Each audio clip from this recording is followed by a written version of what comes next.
Hey, happy Tuesday night. Here we are on Rob 5150 EVH. What's going on, everybody? Thanks for joining.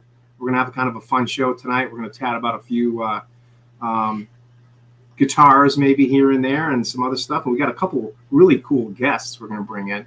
So I kind of anticipate tonight's gonna be kind of fun. So been trying to do more of these shows as the months are going on, and I'm trying to keep true to my promise, so I'm going to continue to do that. And yeah, so thanks for joining. Who do we got here so far? We got Kurt's here, of course. We have R2, R3 locking now. What's going on, man? How are you? Good to see you, bud.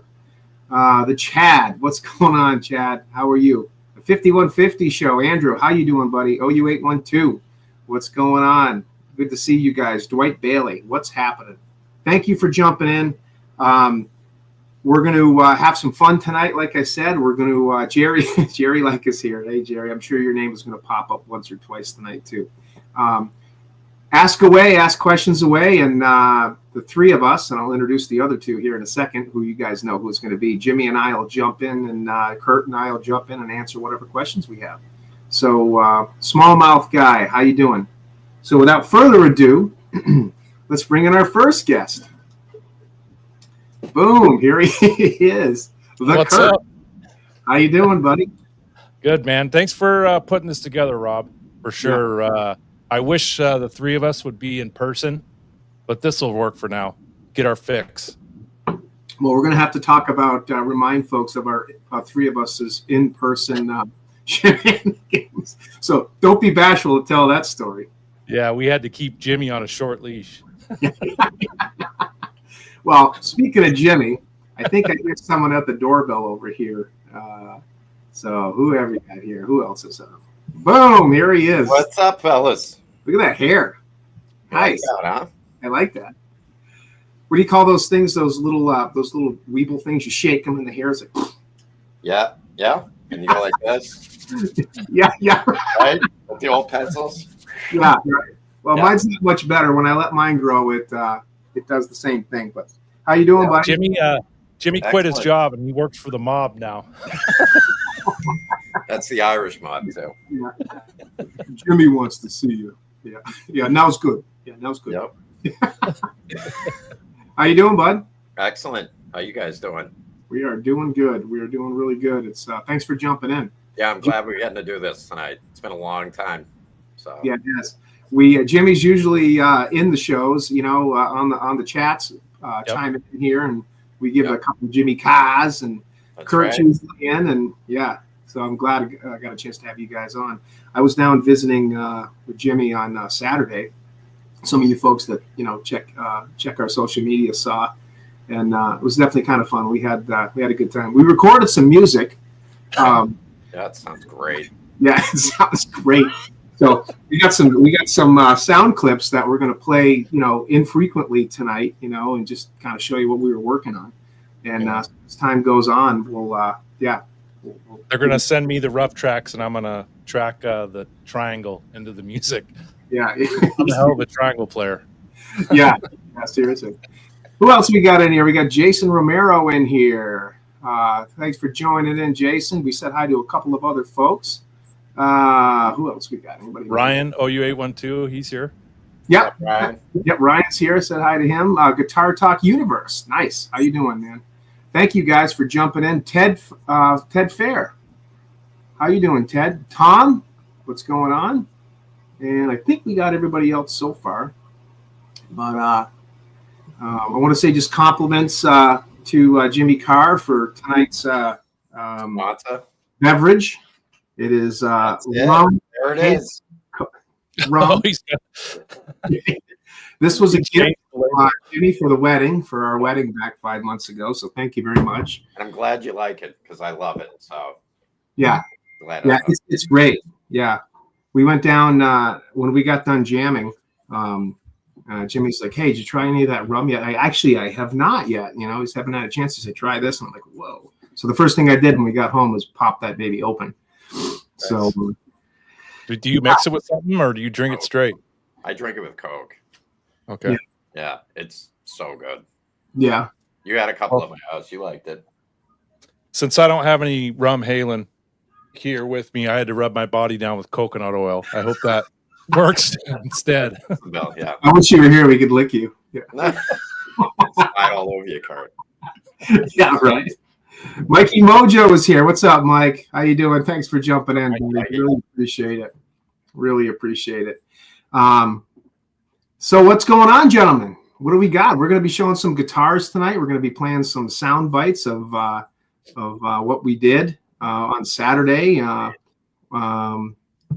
Cool stuff I see in the background. I actually decided to sit at the office a little bit and get away from the guitar room to give some other folks a chance to show some cool stuff. I got a couple of guitars that I brought out, just something different, but we can take a peek at those. Andy Carson, what's going on?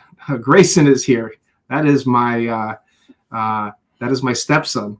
And speaking Does he of have a Patriots avatar there? Oh, yeah. Yes, he does. He's got his Patriots. He's a big Patriots guy.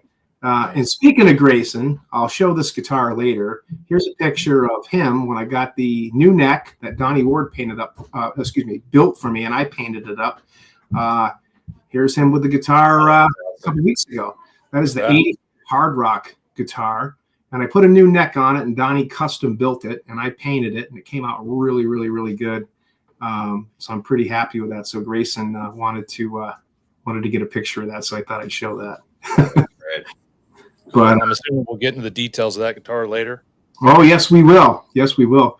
But without further ado, I'll just play the first sound clip. Jimmy, which I think when we did, I think what's the first song we did? We did "Running with the Devil," wasn't it? Yeah. Yeah. Here's a little soundbite of Jimmy and I doing "Running with the Devil."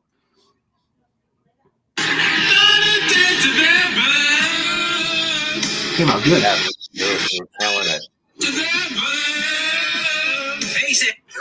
Great job mixing it. Yes. Yeah, that was awesome. Yeah, that was awesome. Yeah, it was great. I was on vocals on that one. Jimmy's on the drums. Yeah, Jason. We need the translation to understand what you're saying.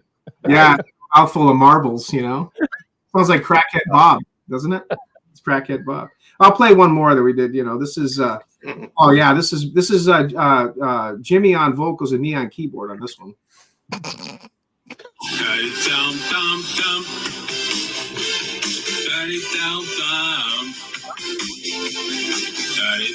So good. It's awesome. Were you using Jimmy's Oberheim? I think that was after the rum. Yeah. A couple of those, yeah. Right. Yeah, we had a good time though. It was fun. That was Jimmy on the Blue Music Man too. I pulled that baby out, and then we broke a string on the Steinberger. Of course, you know we're messing. I found it on the floor today. Oh, did you find the? Down here, like set up for tonight. I'm like, wow. I felt. You so stepped bad on it. You know how long it took me to restring that thing and put a new string on and set it up? Literally 30 seconds. That's really? How you can restring a Steinberger double ball. I'm like, that's going to be a nightmare for you. I thought, but that's no. The Steinbergers are just great. But basically, all you do is it's a double ball, so it's a string with two balls, and basically you just undo the fine tuner all the way, and it loosens it. Then you can just pull that out, and then it slips off the other end, and then you just slide the ball in the end of the headstock where the nut would be, and then just pop the little ball in the little saddle, push it in. Tighten it up and it goes right up there, tune it up to pitch, and boom, you're good. You have to stretch it a little bit, especially when you transpose. But we actually did jam a little bit of Summer Nights on Saturday. That was kind of fun.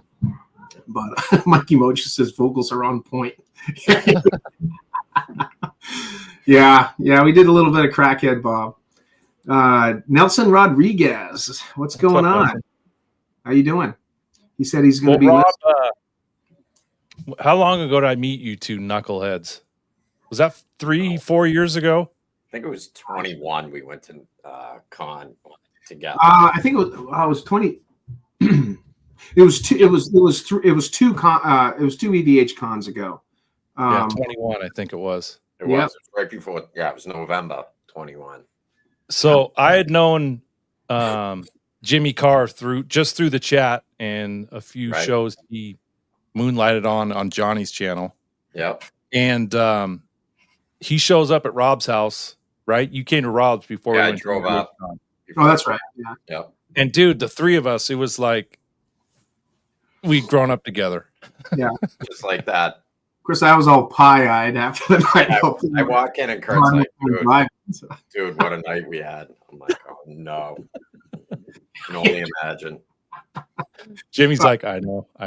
Yeah. Kurt flies in from the day before. Kurt flies in from Seattle into Boston. Yeah.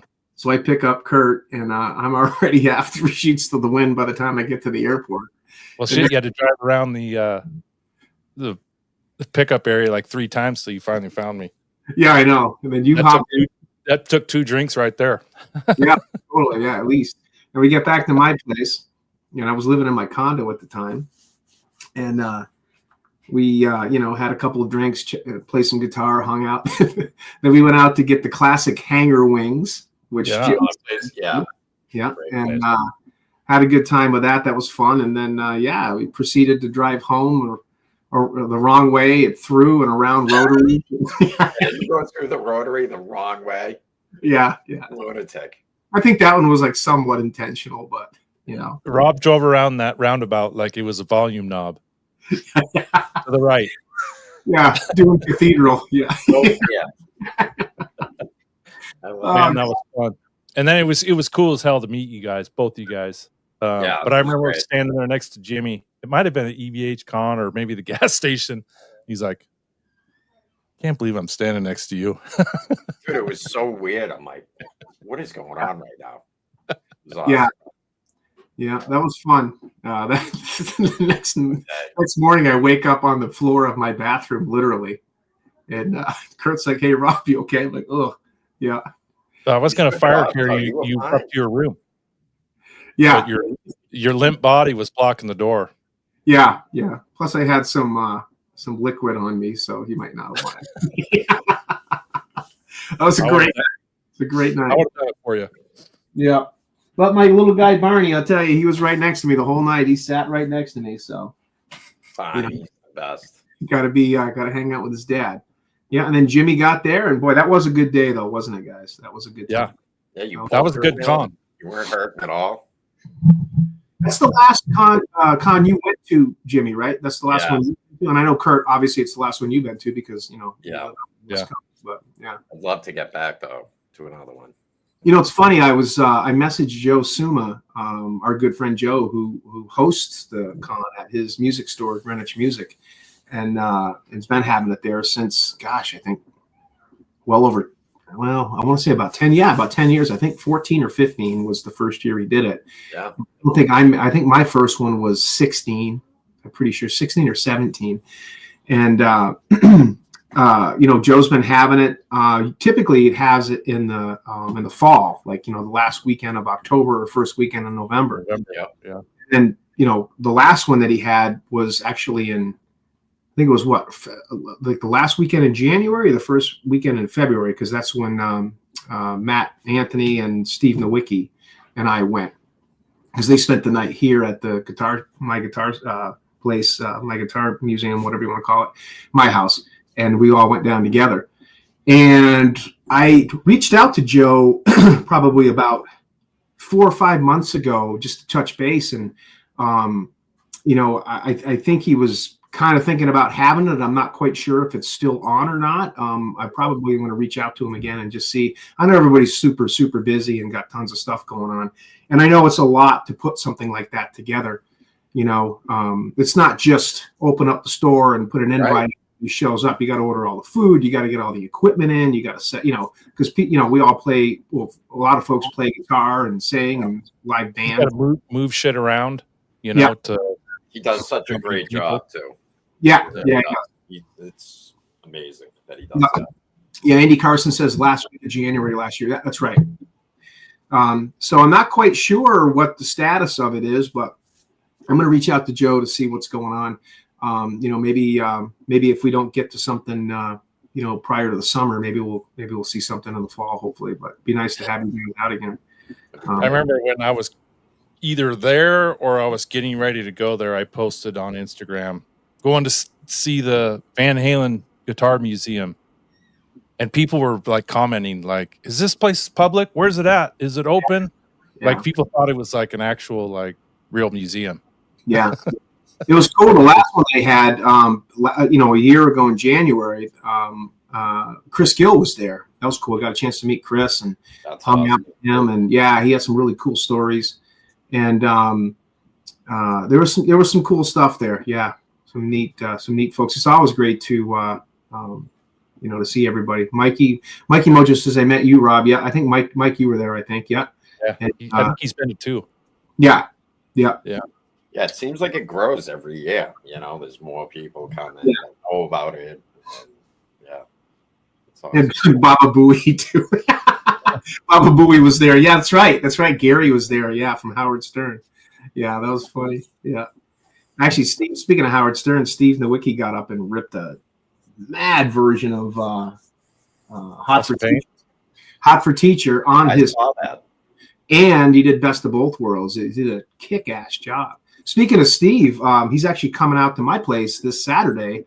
He's going to come out and hang out, and we're going to play some guitar and hang out and have some fun. So Steve will be here, so you might see some live stuff at some point, depending on how liquidated we are later. Because I'm on next week, so I'm. Oh, that's awesome. Nice. Yeah. Does Steve live in the city?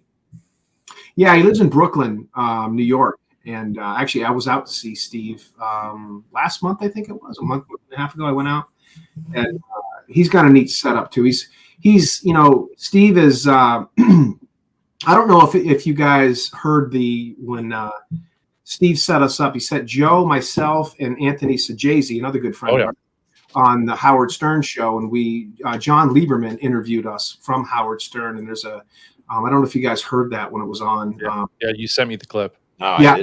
I haven't heard that. I'll get it to you, Jimmy. Yeah.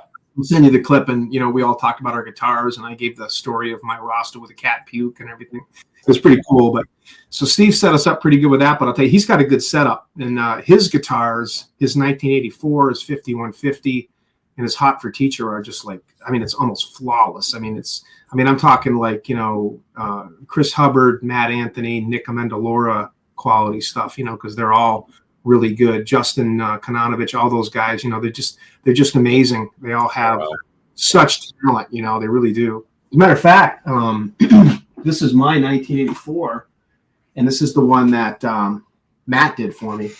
And it's just, he just freaking crushed it. Yeah. Beautiful. It's the 86, 88 version, so it's got the replacement neck on it, Okay. And he just nailed everything on this thing, right down to the overspray. These guys, Kurt and I were talking. These guys are doing all this stuff with spray guns these days, So airbrush. Airbrush. Oh, really? They're not rattle can paint anymore. Yeah, no, we're Neanderthals, Jimmy, when it comes to making these things. I guess so. Yeah, I wouldn't know where to begin. Yeah. It's funny because we always talk about this all the time, and I've been painting these things for almost 30 years. And when I started out, it was Jerry and Scott, and a couple other folks that taught me how to do it. And we were, back in the mid to late 90s and the 2000s, there was a handful of us doing it, and I did all my own stuff, and I still do one once in a while. But as the years go on, and you're not going out of Circus and Hit Parader and Guitar World magazines anymore. Now you're going off of pictures that are coming out, and it's just crazy. So much stuff. These guys just, man, I'll tell you, these younger guys. First it was it was Nick. He was like the next king to kind of take over, and then it was Hubbard came around, and then James Duffy. The list just goes on and on and on and on and on. Now you got Matt and Justin and all these other guys, and some really cool pages. If you guys, I know you guys probably are, but for folks watching, the 5150 Facebook page is just amazing, Mikey Mojo says Matt painted my star. He's fantastic. Yeah, he is. I'm still waiting for my 5150 to come back from Matt. He's doing an 88 version for me. I think he's pretty close to being done. Ben Tom, how you doing? What's up, Ben Tom? But What's up, Jerry? Kurt, would you show your 5150 for a few minutes? If Absolutely. Kurt's got a great one. You did it yourself, right? I think he did it himself. Yeah,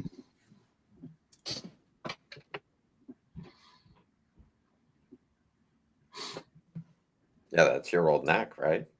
Yeah, that's the Butala neck that I gave him. Those are great.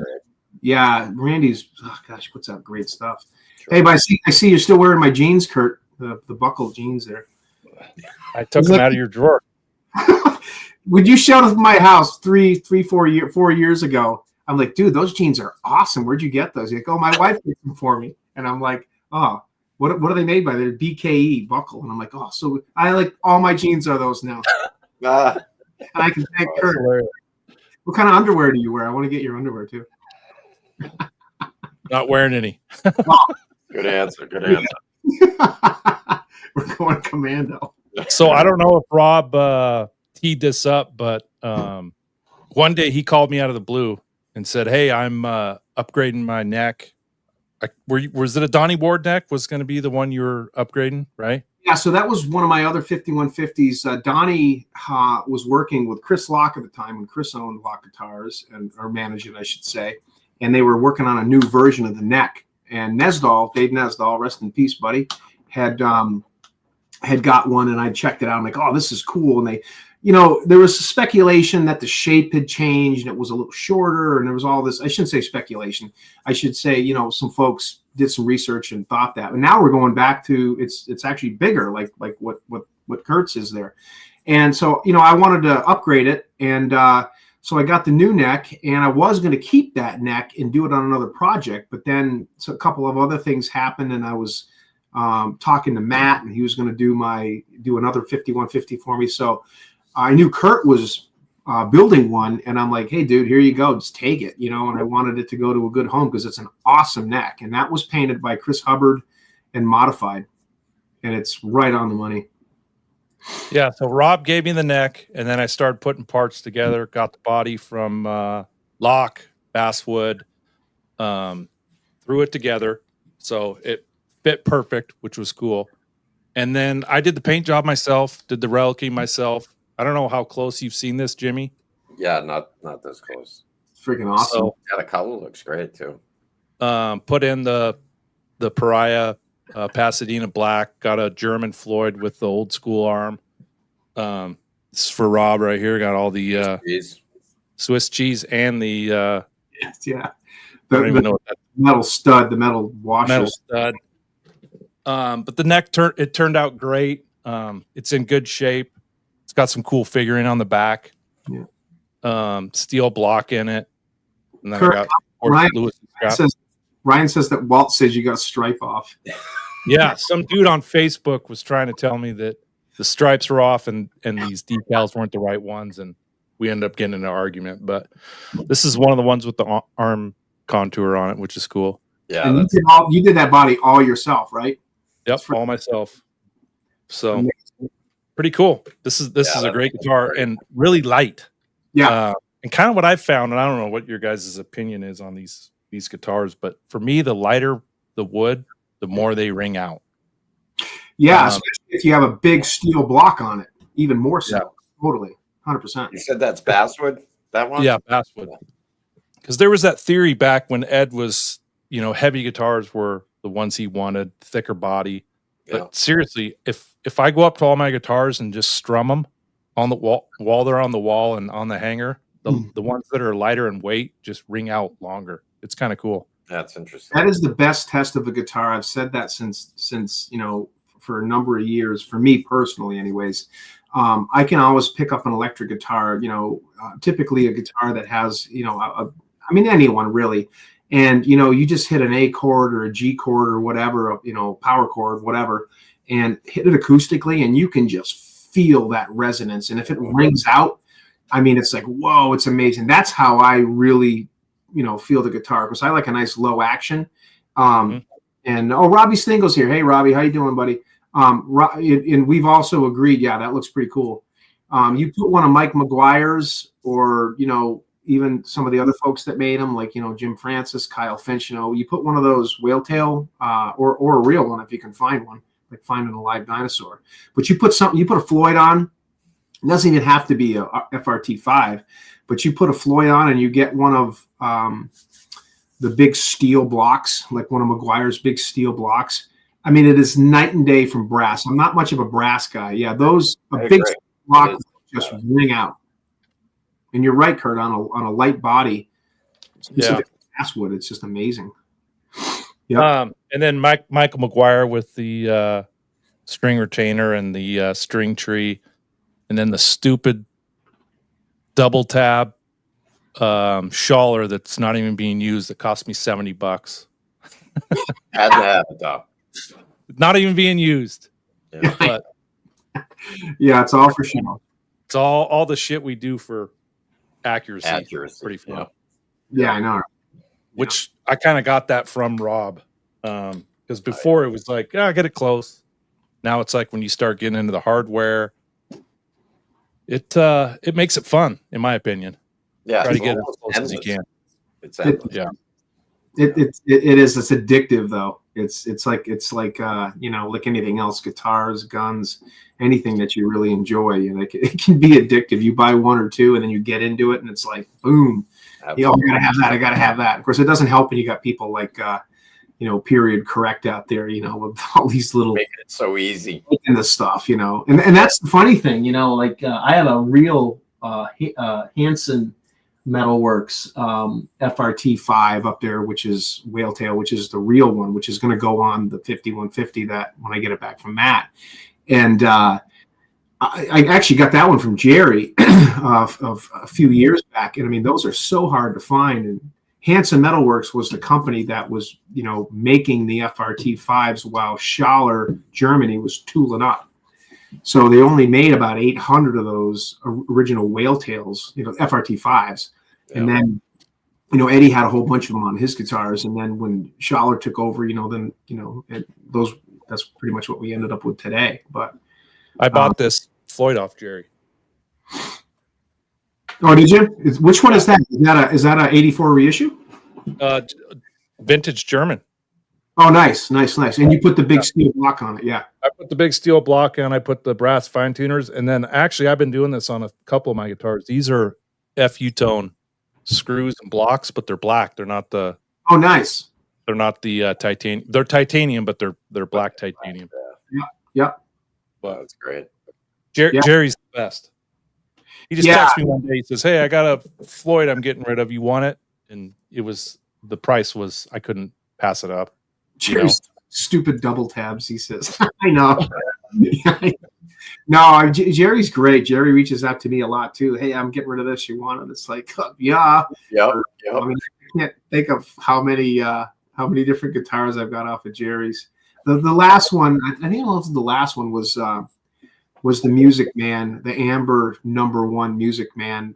That was totally custom made. I think the neck is an Axis neck, but he's and it's got hot dog routes on it, and I mean it's just exact to what Ed's prototype was, and that is, to me, that was my ultimate Music Man. And Jerry's great, it's awesome. One thing Jerry taught me, and I guess we'll give away a secret tonight. You ever use this? Yep. Like Lifesaver, Jimmy, on spots like down here. Yeah. Up here. I use it on these spots. It's basically masking tape, but it's in a liquid form. Yeah. And it comes with the brush, and you can paint to make it look authentic. Cool.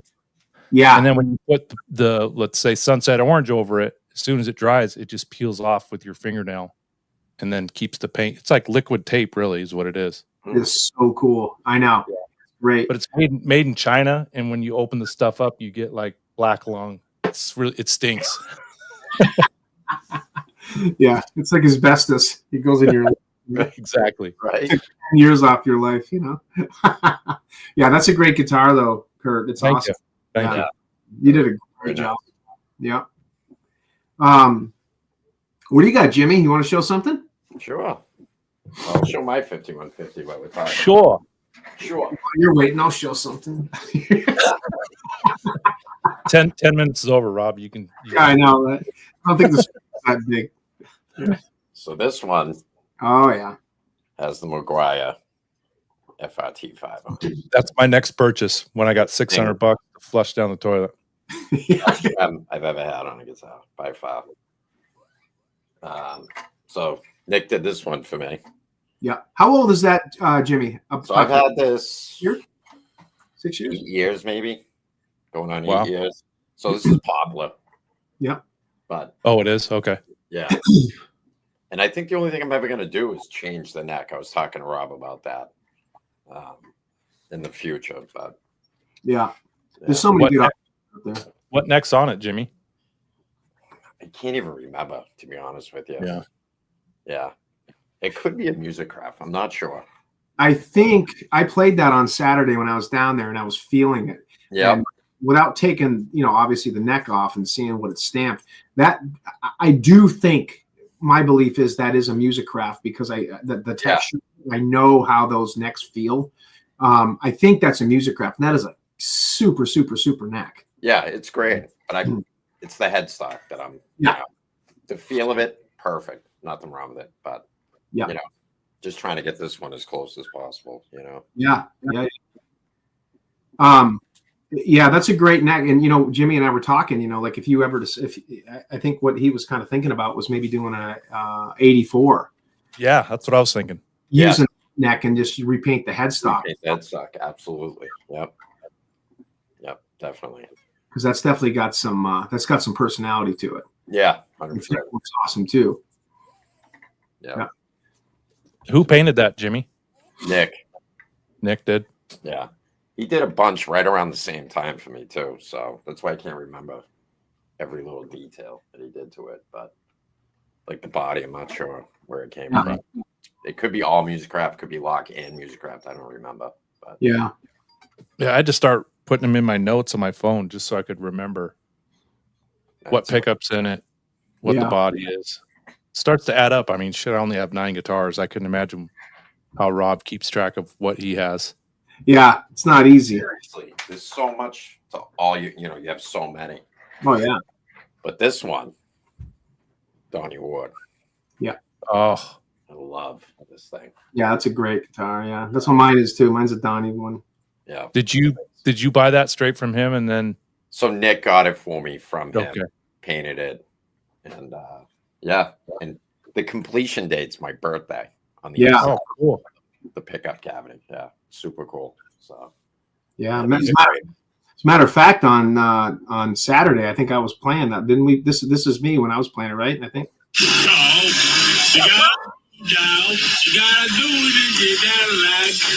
Yeah, that's it. You were ripping, yeah. You gotta do it now. You gotta do it in your death time. Yeah, this play is good. Plays good. Mikey Mojo says he thinks the 5150 is popular. So does Jimmy because his is popular. So yeah, that's what I'm sticking with. Yeah, the debate never ends. It never ends. But we know. Yeah, for sure. Speaking of necks, on my well, you guys know on the 84, on my 84, I did the 86, 88 version. And by the way, if anybody wants to, if anybody's been listening to the Jazz Obrit interviews that he's been putting up, with Ed throughout the years from 78 all the way up through, I think 86, I think. Really, really, really cool stuff. It's all on YouTube. Mm-hmm. About 3-4 months ago, 5-6 months ago, whatever, he put up a 2 parts. He interviewed Zeke Clark up at 5150, and it comes in 2 parts. And if you really listen to that, those, it's definitely something you guys should all check out if you haven't heard it. I was talking to Jerry about this and Donnie Ward back a few weeks back. And the interesting thing is, we all know that the 1984 guitar, originally had a different neck on it. It had the 2-star neck. and which is now on the 85 Hard Rock, which I think that guitar is in Italy right now, one of the Hard Rock cafes. It used to be in New York years and years ago. But anyways, Ed played that guitar in the 84 tour. By the way, that new footage, guys, that came out, pretty awesome, huh? Just great. Well, Ed played that guitar typically towards the end of the show, like for Ain't Talking About Love and some different songs. The encore. Yeah, it was like an encore guitar, right? As far as I know, and that's pretty much when he normally would use it. After the 84 tour was over, he, 1985 comes around, and Ed's going to donate a guitar to the Hard Rock Cafe in LA, and Val and him go, and Ed donates a guitar, which has kind of got like a Hot for Teacher-ish looking body, although it's not the Hot for Teacher, but it's got this neck on it with 2 stars. And Ed says, well, the 2 stars is how Rudy knew that it was my number 2 backup. And Ed said that this was his number 2 backup guitar, and he wanted to give him one that he played. Well, he was half right. He took the neck off the 84 and put it on that body, slapped a bunch of parts on it, and donated it, which is really, really cool. So that's where it became the 85 Hard Rock name. So, and that's how it is today. So if you listen to the Zeke Clark interviews, what's interesting is it kind of sheds some light on how this guitar turned into what it is today from 1986 and up through, because it's got a neck on it. Matt Anthony did the body for me, and Nick did the neck, and I had the neck kicking around on my last version. They call that the replacement neck. And what was interesting is when that guitar, the 84 guitar, was played in 1984, it had a whale tail chrome Floyd on it, just like the 5150. It had probably Gatto 90-degree tuners on it, and basically all chrome hardware, different volume knob too. And then, 85 comes around, he takes the neck off, donates it, strips all the parts off. Nobody knows where all that went from. So we see this guitar in 86 with a black Floyd on it, a different neck, different tone knob, probably a different pickup. So what's interesting is Zeke says in this interview that his first project was building this guitar for Ed. So he rolls into the studio one day, and Ed's comes out with a freaking hot dog and, mustard in his face and cigarette and everything. It's really cool how he tells the story. Oh, really? He was eating a hot dog? Yeah. And yeah. And he's auditioning, so to speak, trying out for Ed's guitar tech, because Rudy had left. Rudy was gone. He was doing something else, or however that unfolded. And didn't Zeke, wasn't he Sammy's guitar tech? And Zeke, he was Sammy's, yeah. That's probably how it all happened. So Ed basically comes in and says, so you're Zeke Clark, huh? Well, here's a project for you. Bring it back tomorrow. And he gives him this body, throws a bunch of freaking random parts in a cardboard box. Half of them, a quarter of the parts weren't even in there. He had to go to a Guitar Center to get a volume pot, a 500 volume pot. He's telling all this in the story, right? And so he's got a whole day to put it together. And Ed says, if you can put this thing together and put it together how you think I would like to play, and I like it, you got the job. So he doesn't leave 5150. Ed goes back in the studio with Al, starts recording again. And Zeke's telling the story. He sits at 5150, starts building this guitar right there. And then he went down to Guitar Center. I don't know if it's probably the one right in LA, right in Hollywood, I would imagine, and gets a volume, a volume pop, a couple other little things, goes back up, puts it together, strings it up, and we believe puts that neck on it, probably a striped neck that was just sitting around, and puts all the parts on. And he says Ed comes out a couple hours later, and he's got another hot dog. And he's like, "Oh, you're still here?" He's like, "Yeah." He's like, "I got the guitar done." He's like, "Oh, okay." And he says he grabs a guitar, and like first blotch of mustard drips down the neck, and he's like, "No way!" That's what he says, yeah. And he said Ed strums a chord, and he's like, "Wow, this is amazing." And he plugs it in. He's like, "Boom, you got the job." So awesome. Apparently, if you go off of that interview, this guitar was built by Zeke. Now, it wasn't painted by Zeke, obviously, because he played it in '84, and that was before Zeke's time. Mm-hmm. So now we're kind of back at the where I believe, and I've done a lot of research on this, I believe that George Felice painted the 5150 and the 84, and he did them both together. Yeah, same color. Yeah, that would line up because Paul Unkert got done in January of '83, and then that's when George was already there. And that's also around the same time when Ed stopped going with the Frankenstein style bodies, and he was going with all the rear loaded stuff. The one pickup, no pick guards. Well, those two guitars were backstage at the US Festival. Yeah. Right. Well, the 5150 was. We don't know if the 84 was. It could have been. There's no pictures of the 84 back there, but we believe that those two guitars, the 5150 and the 84, were painted just about at the same time. That's what we think, because it just stands to reason that they were painted around the same time because the pattern is very similar and the style is similar. So we think George Felice did it. As a matter of fact, I've been chatting with George, and George has agreed to come on my show in the next month or two. And as a matter of fact, he's going to come up. He's going to be in the Boston area in the next few months, and he's going to come to Dojo 5150, check out my guitars, and we're going to do a show right from here. So hopefully that's going to come. I know George says he's got some other things he wants to do. I know he wants to be with you guys. I know he's talking about Caleb and he's talking about Kurt, and George told me I got to knock that out first because I got a promise to Caleb and Kurt, and I want to do that with them first. But he goes, after that, Rob, he goes, I'm all yours. So I said, cool. So hopefully that will be the case. But to have the guy who painted the 5150, the 84, and a whole bunch of others, probably the 85 Hard Rock too, sitting in my museum. Yeah, that's pretty awesome. That's just like whoa. That's like surreal. So he's a hoot too.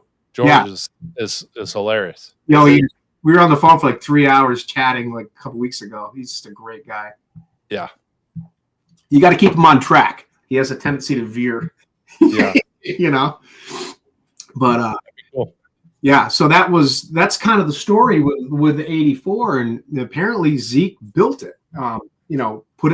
Rebuilt it for 86 is what I'm saying. Mm-hmm. And so the 85 Hard Rock had that neck. So my 85 Hard Rock guitar, which I had a different one 5-6 years ago. And then Dave, when Dave Nesdahl was around, he was offloading a bunch of his Van Halen guitars. And I ended up acquiring his because his was a little bit more accurate.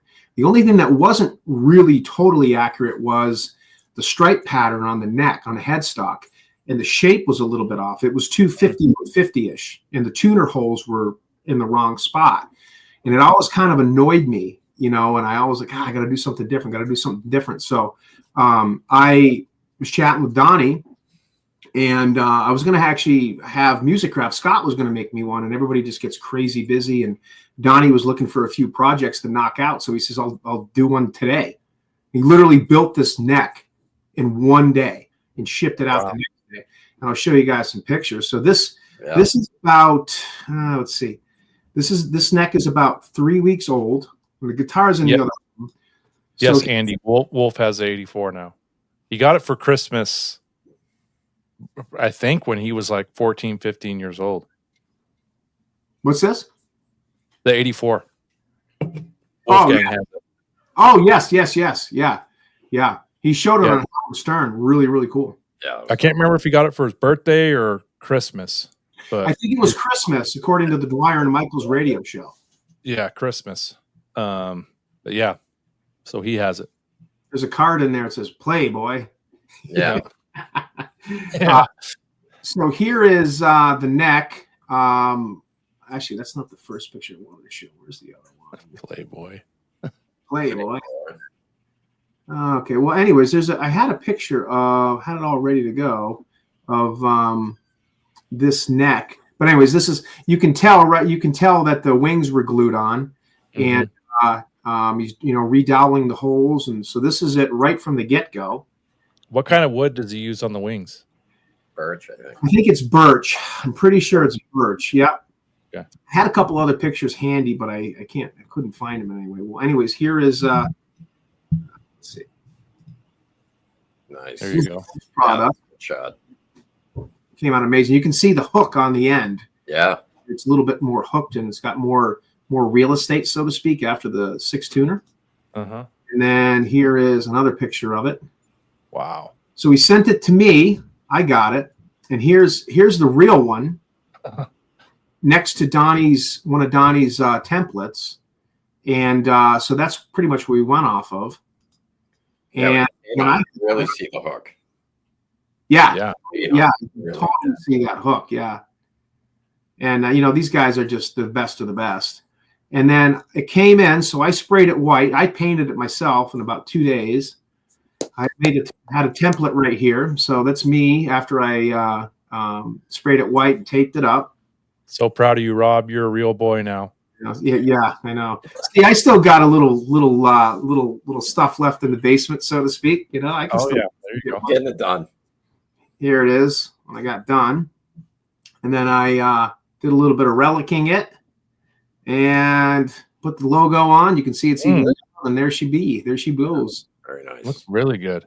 Yeah, it came out. I don't have a picture. Well, maybe I do. No, I don't think I have it. Well, I do, but I don't have it handy. But here is the full guitar right here. There's the 85 hard rock. It's my version. Yeah. So it's got the upgraded neck on it. And I ended up selling the old neck. A gentleman on Facebook wanted it for a project. So that came out pretty cool. What kind of body is that, Rob? What's that? What color is that? The red for that? That is actually, well, okay. So it's funny. The headstock is sunset orange. Right? Okay. Because that's what the 84 was painted when it first came out. And that was painted, probably the headstock was painted at the same time the body was. So the interesting piece is you can't really tell from that picture. Maybe you can. When Hubbard, Nick, myself, and Dave were doing these guitars, because I think we were the first ones, to do the 85 hard rocks back about 7-8 years ago. We decided that based off of pictures and video of, it's hard to tell, but as Paul Unkert and George all said, willy-nilly, we use whatever's laying around. It looks to us like that was a flame red style color versus the sunset red headstock. So I painted the headstock sunset orange, but this body was painted by Nick. Like I said, 6-7 years ago, and I believe it's like a flame red, or like a cardinal red, I believe. So that's what that is. So it's a little bit off, but I think it's intentionally supposed to be that way. Right. Yeah. Well, on Facebook, all the people that argue about the color of the 5150, that picture right there shows proof that your eyes can deceive you. Absolutely. On what red is what. Especially if you know that the body and the neck are two totally different colors. Yeah, because they look similar. Yeah. Yep. If you were really looking, maybe here a little bit, you can see it. Right. Yeah. That was a fun project though. But you're right. It's so deceiving. It's so tough to tell. You look at pictures and I'll be honest with you. When I saw the Frankenstrat, the real one at the Met back in 19. I was blown away at how bright it looked to me and how glossy and shiny. Yeah, it was shiny, right? I remember you saying that. Yeah, and it wasn't a clear coat. It was just the type of enamel paint or lacquer enamel, whatever you want to call it, whatever kind of paint that they used back then. That Schwinn paint had a very glossy, tone to it. But again, the other thing too is people are like, it was a very light red, but it really wasn't a light red. That room that guitar was in was super, super bright. And all these lights are, shining down on it. So the lighting is also going to, play games with, with folks, But, that was pretty cool to see that too. But what do we got for questions over here? Kind of been William Da Silva. What's up, duders? How you doing, man? Jason Renner. In that interview, Zeke's almost spilled the beans about the wood use for the 5150, saying it's a secret. Yeah, I know. He almost comes out and says it, and it's pretty cool, and it would have put it all to bed if somebody had said something. But I remember in photos or maybe a video, I can't remember where the band was doing an interview in the back where the video games were in 5150. Yeah. There's a hot dog machine on the counter in there. Is that? So it sounds like he really used it. Yeah. Yeah. You know, were they on a roller? Yeah. Yeah. That's what, they had one of those on the counter in there. Yeah. Neat stuff. Neat stuff. And it's great to have folks, you know, like Robbie in here, you know, that were actually there during those days. It's just, you know, so surreal must have been so much fun, Robbie, you know, being there and seeing Ed come in and working with these guitars and the bodies and the necks. And yeah, it's pretty cool. Can't Good even imagine. Yep. What else we got? Andy Carson Wolf has the 84 now. I think we already answered that. Jerry says because of the Playboy card. Playboy. Yeah. Yeah. Weren't there chicks on the front of it or something?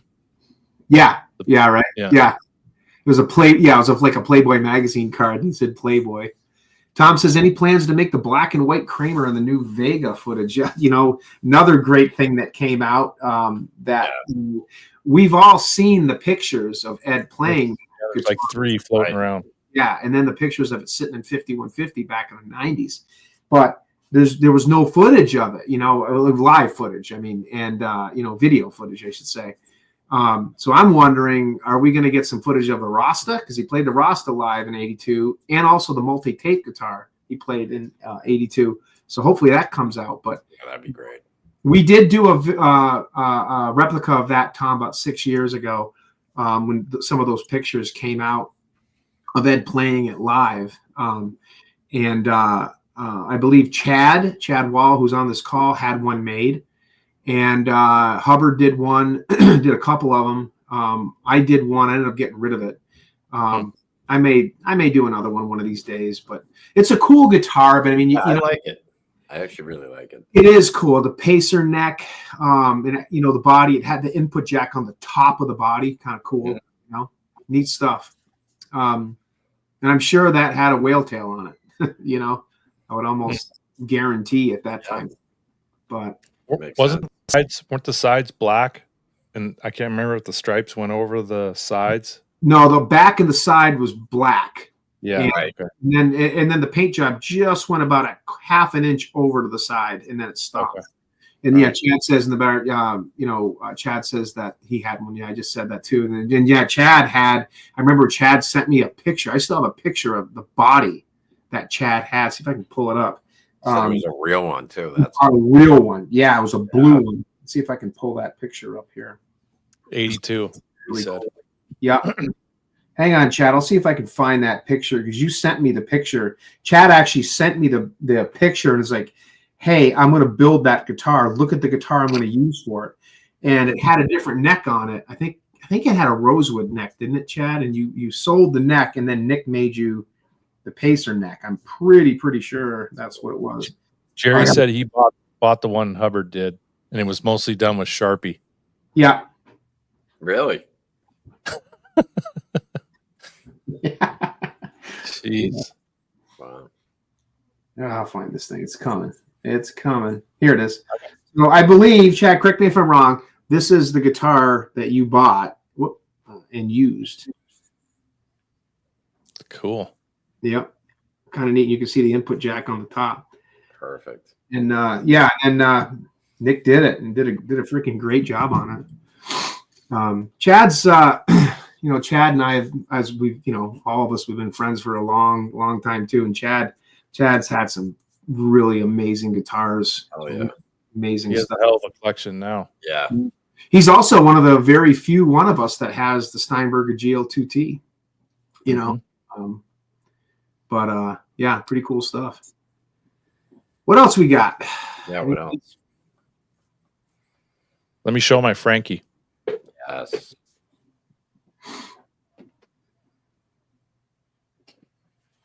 While we're waiting for that, I'll play another song. Oh, actually, hold on. Jerry's been texting me a bunch of stuff. Donnie got my Kramer neck mocked up. Oh, so I guess Donnie is doing a neck for Jerry now too. Very, very, very cool. Jerry, can I show these pictures?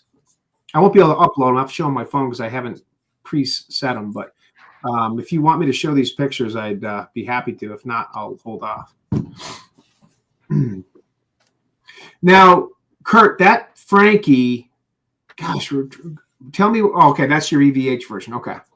So I've always wanted to do a Frankie, and I kicked it around for a long time, priced out a neck and body parts, and I came across one on Reverb. Everyone talks about how awesome the necks are on these things. Yeah. They're like magical.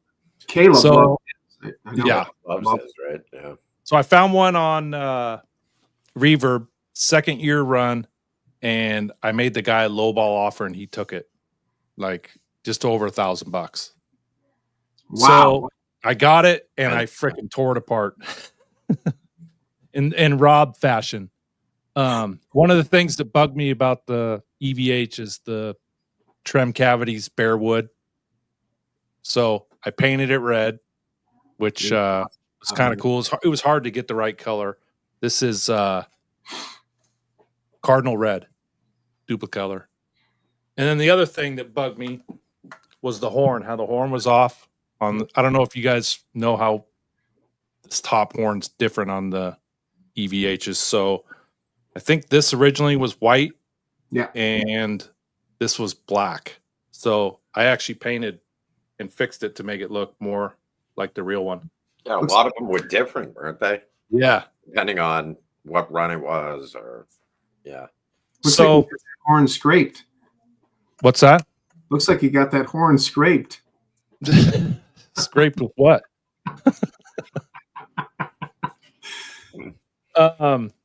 Took the pickup out, put in a Seymour Duncan custom, and it's relicked. I relicked it, so it's rusted and scratched up.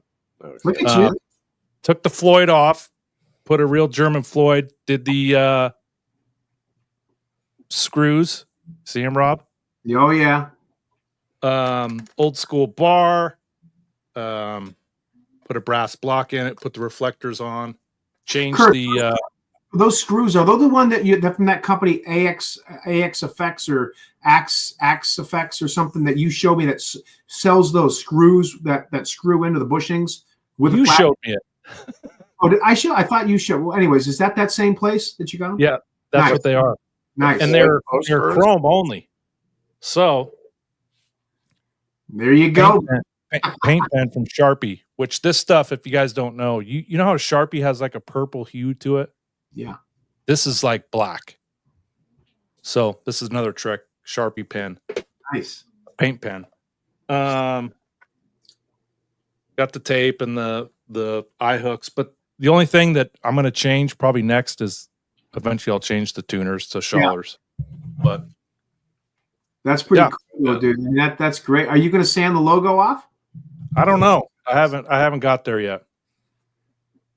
And then like the switch comes, like everything's all tucked in there nice, so I pull it all apart and tried to make it look similar to his. And I put a couple more screw holes in and did a little bit of relicking, but did the quarter. Yep. So that's pretty awesome. It's really fun to take like an EVH, guitar like that, where they intentionally, and they did a great job of the Frankies. They did a great job. Yeah. It's great to take one of those guitars, which they intentionally kind of make more like a tribute, kind of like the Stripe series, although that one is so much more work went into it than just the basic Stripe series. But it's really cool to take one of those guitars and geek out on it and tweak it out like you did. I know I had years ago, I had a Stripe series Circles guitar, and I geeked that out. I geeked out on that thing too, put an FRT1 on it and did a whole bunch of cool stuff, and drew in there were some little blotches that they didn't have on the paint job. Did a few other things too. It's pretty cool. It's kind of neat. Sanded the logo off, and it's kind of cool. It's fun to do that. Yeah. I was going to ask you, have you seen any detailed photos of the Rude? The only ones I've seen, the new ones, because it's in Cleveland or whatever. Ohio. Honestly, the quick answer is no. I haven't seen any detailed. I've only seen some of the ones that Adam put up. There's a couple good ones. I'm hoping that some are going to surface here pretty soon. As a matter of fact, I was talking to Jerry and a couple of other folks. We were looking at actually taking a trip out there. I'd be more than willing to fly out there for a day and spend the night. I mean, it's only Ohio. I'm not going to drive there. It'd take like a whole day to get there, but fly out and meet a couple of guys there and, go geek out at the, check out the guitars and then go have some dinner and get a hotel and fly back the next day. If any of you guys are ever interested in that, I'd love to go see the Rude. Yeah, that'd be amazing. Yeah. I'm just wondering if there's anything you've added to yours that you've seen different on the real one, or. So mine, I'll go get mine in a minute. No, I have mine is the version of the tail end of the Fair Warning tour. So I have the FRT. What have I got on mine? No, actually, I think I got an FRT 7, which is a Japanese version of the 5. It's like a whale tail, but it's the Japanese version after Schaller picked up and Fernandez lost. And I have the rosewood neck with the 3x3 headstock on mine. So, very cool. And Jerry did mine, and it's the 2-inch thick body. And I'll go get it in a minute and I'll show it. It's a great guitar. And Donnie did the neck on it actually. Out of when I played yours, that was one of my favorites. It was in that same that same status, right? With that neck on. Yeah. I'll go grab it. Hold on a second.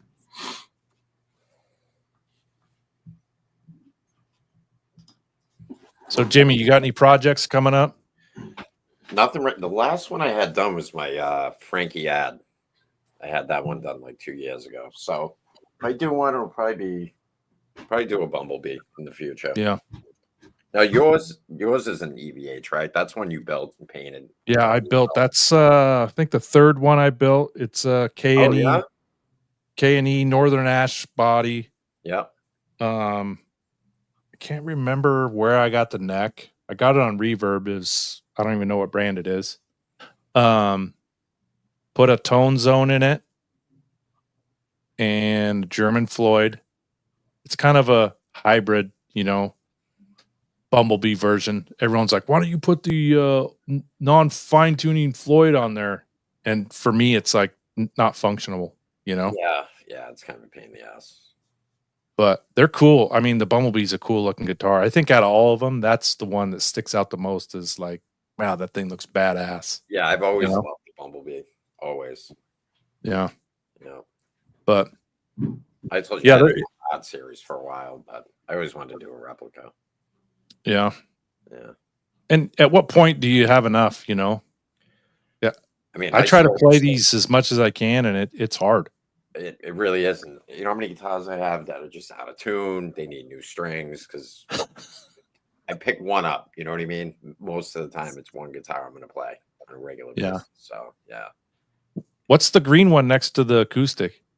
I don't know if I've seen that. So this is just this is an old. Oops, this used to be a Frankie back in the day. Oh, you're shitting me. Yeah, that's some. It's a Warmoth body and neck. Uh-huh. And we just ripped it apart one day and just sandpapered it and chiseled it down and just sprayed it green. So that looks cool. It's nothing works. It's not strung up. Nothing works, but it's cool, Have you tried stringing it up, or it needs wired first? Yeah, I got to get it wired. It's been in this configuration for 5 years, really, just sitting on the wall, just a wall hanger. Dude, if I lived closer, I'd have that thing playable in 2 hours. I'm like, one of these days I'm going to get it going, But I don't even know how the neck would be after sitting like that for so long, Could be whacked out. Yeah, if you don't have tension on them, they can start twisting. Yeah.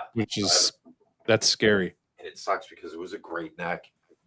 Yeah. But, one of these days. So do you have a Frankie now after? Yeah, I'll grab that. Funny story about this one is I had never had reflectors. Dave boy, good to see you. Like this shirt, Kurt? Oh, hey, there you go. Love it. Representing. Thank you, boys. buddy. Yeah. Bunch of crazy assholes. So I didn't even know Rob Bailey at all, but I knew Nesdal. He got this done for me through Nick. Oh, okay. Rob knew I didn't have reflectors for it. Like 2 days later, I get a package in the mail. It's from Rob. Reflectors. I know, what a guy. So that was probably 7-8 years ago. Still, God, look at the neck on. Oh, dude, come on. Yeah, I have them in the package. Still haven't put them on. All right, Rob, go ahead and ask him. Did you put the reflectors on there yet? I think he walked in right at the right time too. Well, I saw it the other day when I picked up because I picked up the Frankie. And he goes like this, and he's probably like, bastard. Yeah. For so long, I forgot I gave him to you. Did you? No, I'm kidding. Yeah, I still have him in the package. But yeah, the neck on the stick's sick. Oh, man. Yeah, that's a great guitar. Remember the time we were going to do a trade? I was going to take that, and you're going to take my Kramer Rad guitar? I was so tempted, but after all, I mean, I'm sure you're glad too because you got an amazing version. So that was that day I put my balls on your drum set. Yep. It was. We have video of that, Rob? Huh? Videotape that? Yeah, we did. Yeah, it wasn't literally, but no, but I was threatening. On it. But you were going to stab me in the neck with a knife if I did. I was on that live feed, I think. Yeah, right. Oh, it was that night? Yeah. No, that's a sweet Frankie. Yeah, I love this one. It's a great one. Nick did an awesome job on that. Yeah, you were looking at Robbie like, I like that. I was sizing that baby up. Yeah, you were. An upgrade to the one that I had at the time, and it all worked out good because I ended up. You got a doing my Kramer Rad, and then I ended up. John Marks did my latest Frankie. And, gosh. And I love my ad guitar too. So yeah. You might want to show that in a few minutes too. That was a great guitar. But yeah, let's check this one out. You can tell it's a big, thick, freaking body. Yeah. And it's got a no logo FRT. Rob likes them thick.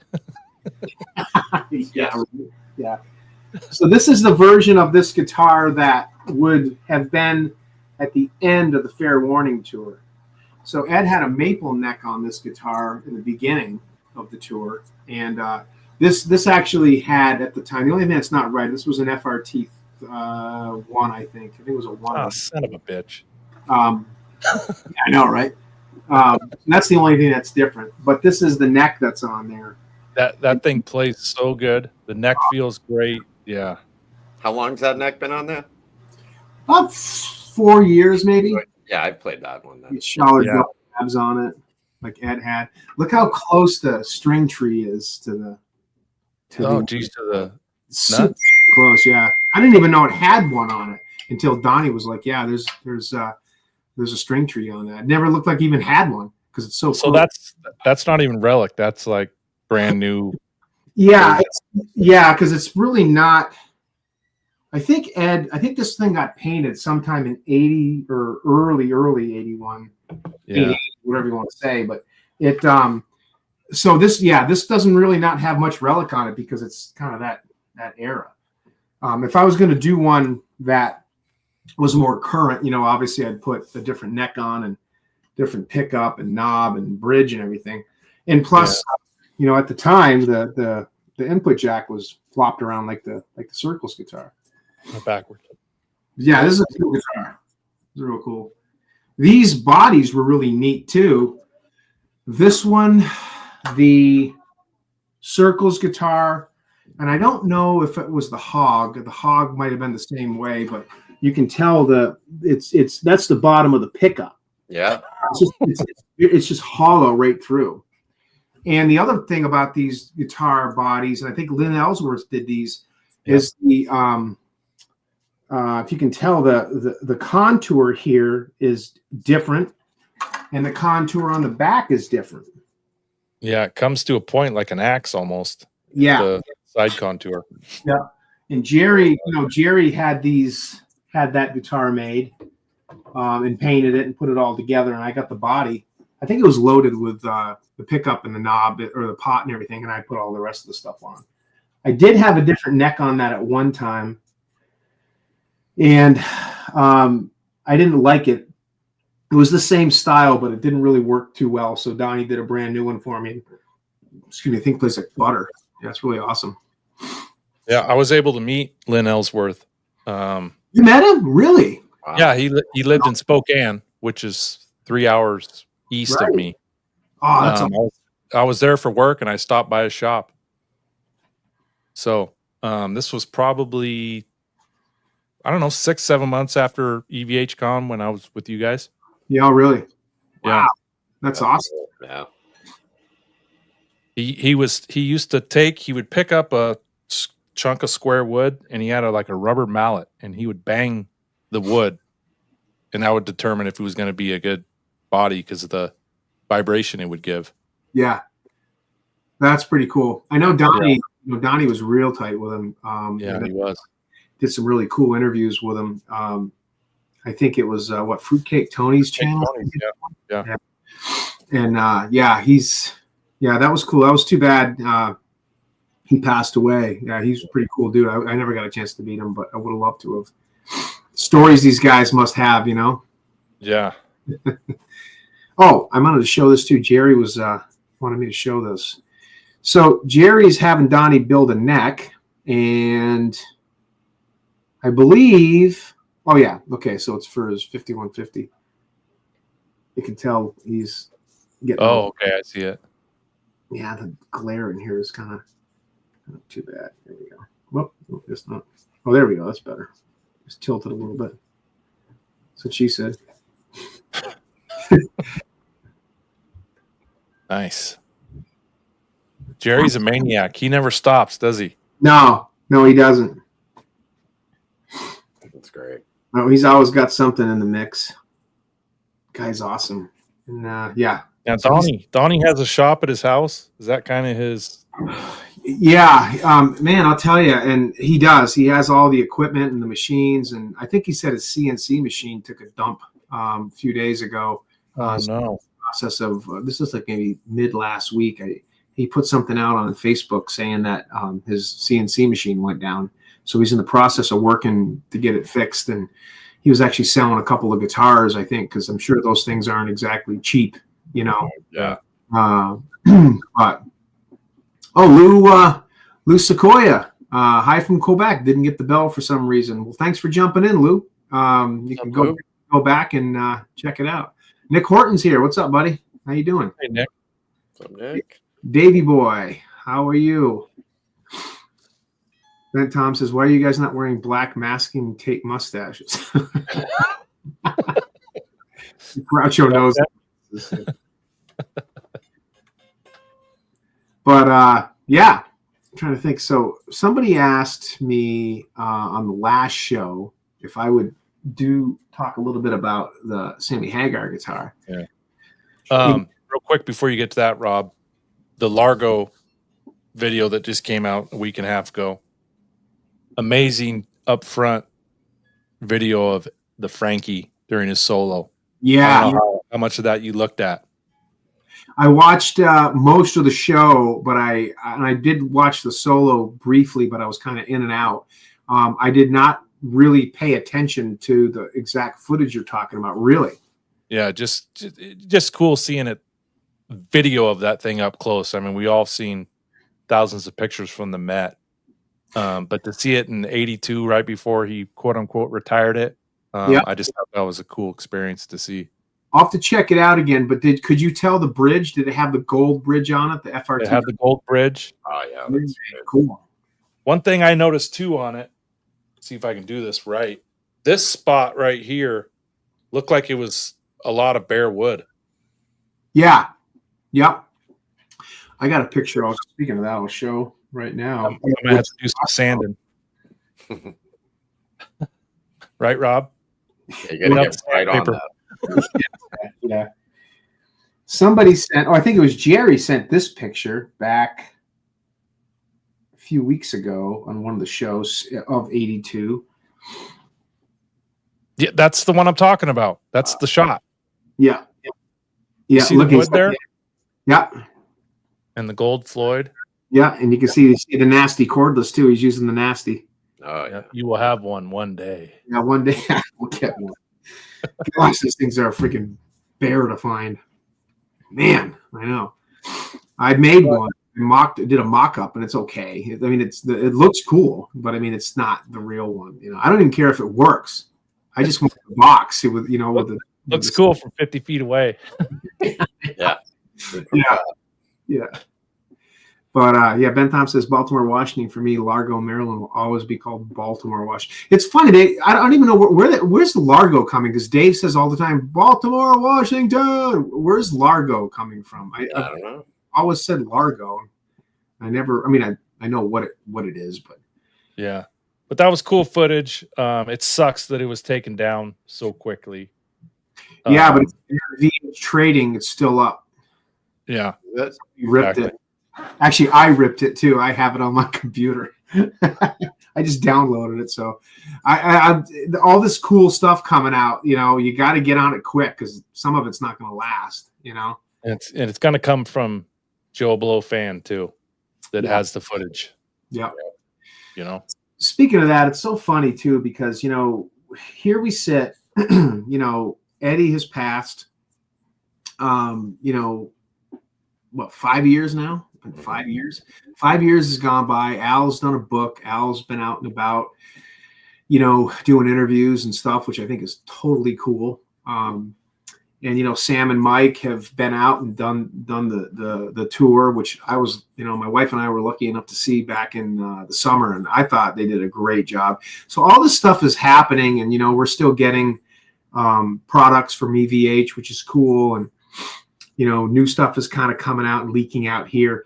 It would just be, and it's a little frustrating as a fan, because they're putting out the albums and they and live shows, which is definitely cool. You don't want to be a complainer, because it's better than nothing. But they put out the Dallas show from '91. It's like, really? That's the one you guys pick? Eddie's guitar was out of tune the whole time. Yeah, it's good to sit on the shelf to look at. Yeah, it's like we all had that on bootleg. We don't need that. Right. It's been around for freaking years, and we all had. Yeah, and it was on YouTube too. Yeah, how about putting out the entire Live Without a Net with You Really Got Me, with Good Enough, with Jump, with Dreams. There's so much other stuff. How about putting out the full Tokyo Dome show from '89? Yes. Finish What You Started. Ain't Talking About Love. All that's out there. All that stuff's out there. It's like, I don't understand the mentality behind this. I mean, these people are sitting on a fortune, and it doesn't even take too much. Just put the stuff out. I don't see what the hoarding mentality is. Let it out. I mean, it's just it's become this is mine. Like, I don't get it. Like, let the stuff out. Let's enjoy it. Yeah. The only thing that's going to keep that band growing, as far as people buying their music and buying their merch and all that, is letting the legacy out. Yeah. And the legacy, what I mean is all the old footage. Let's see the stuff you have. Right. Who cares what it's 90% of the people don't care what it sounds like. They want to see it and they want to hear it.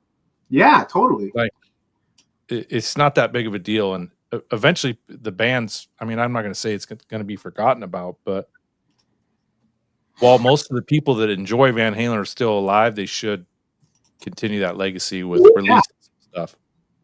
But it would be nice. I mean, and on the other hand too, you don't want to. I don't want to complain too much, because there is all this cool stuff coming out. And I do think more stuff is going to come out. What was it, 2-3 years ago? The Pro Shot. It was off of the Irvine, California '95 show. Made it out. Yep, that was awesome. Oh yeah, and Ed's playing the Red PV prototype. That's all cool stuff. So it's all good stuff. It's all coming out, and it's all positive. But gosh, there's so much stuff out there they could be releasing, and just put out some. I'll be honest with you guys. I'd love to see. We got a million Diver Down shows. Argentina, Caracas, Brazil, Venezuela, Largo, Us Festival. There's so much Diver Down footage out there, which is cool.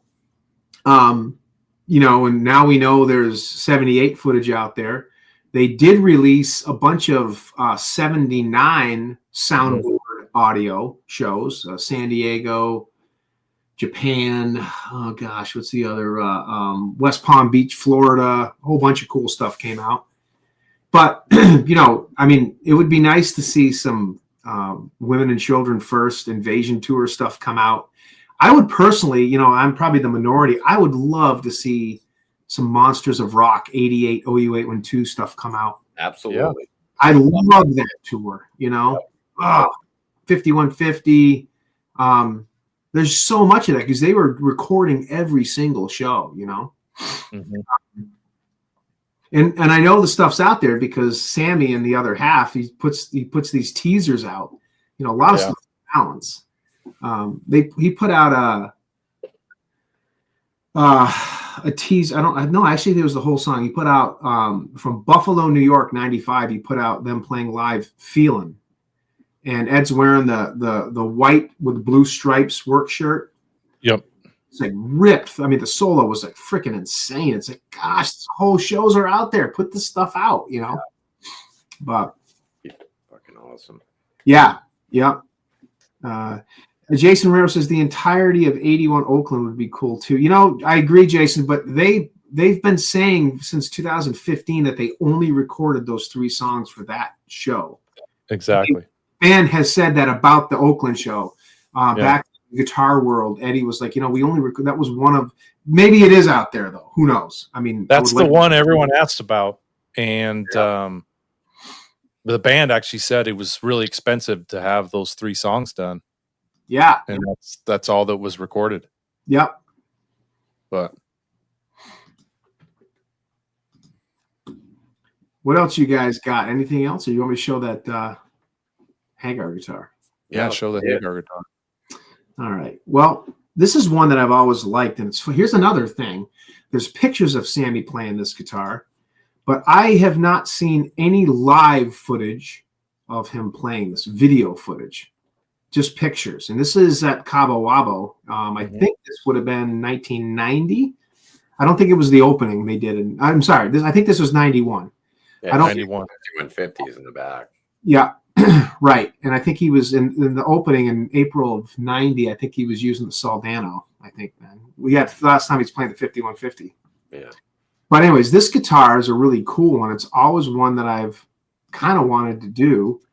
And if you know Rob, real quick, I don't want to interrupt, but Ed left all of his equipment there when him and Alex backed out of Cabo Wabo. Really? They had a drum set. Alex had a drum set, and then Ed had, apparently what I've heard is there's like 5 or 6 Music Mans in cases. Wow. There. See?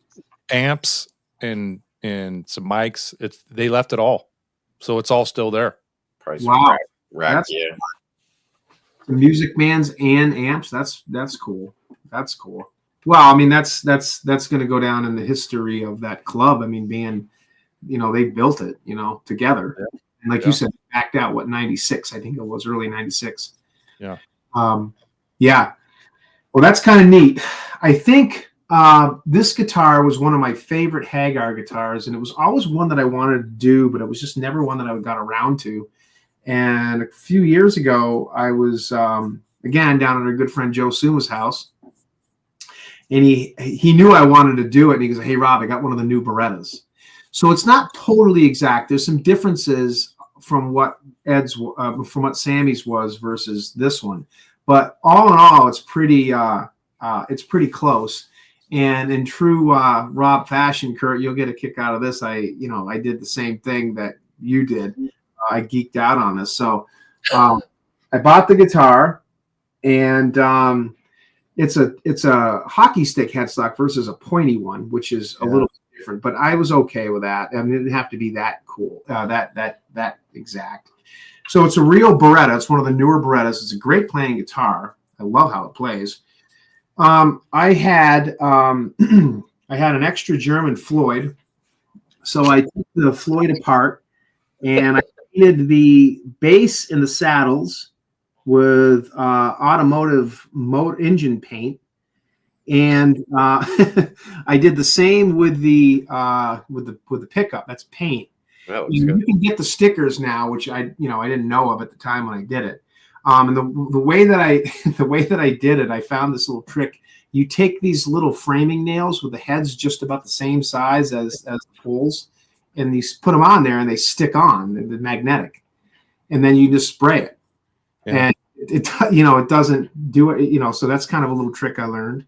And so I painted the Floyd. I painted the pickup. Sammy's didn't have a pickup ring, Right. but I kept that on there. And then I took the tuners and I did the same thing. I painted those, and also the the clamps for the nut and also the retainer. Wow. Did you take the tuners apart so you didn't get paint like in the Yeah. shaft, I guess you'd call it? Yeah. Boom. Yeah.